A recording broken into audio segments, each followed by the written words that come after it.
ఈ video last దాకా చూడండి, సబ్స్క్రైబ్ చేయండి. కాకరకాయ టమాటా ఎలా వండాలో ఈ వీడియోలో చూపెడతా.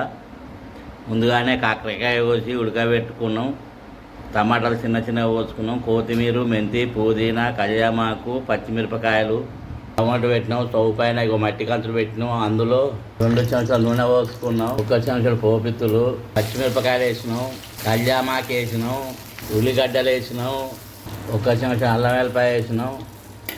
పచ్చివాసన దాకా గోరించుకోవాలి.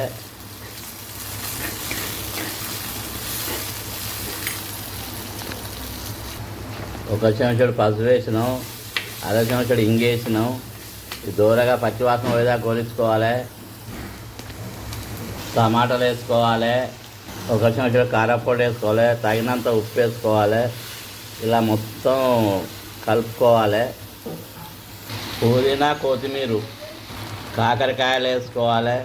మొత్తం కలిపి 20 నిమిషాలు ఉడికించుకోవాలి మూత పెట్టి చిన్న మంట మీద. కాకరకాయ టమాటా కూర రెడీ అయింది. కలుపుకోవాలి, స్టవ్ ఆఫ్ చేయాలి, దించుకోవాలి.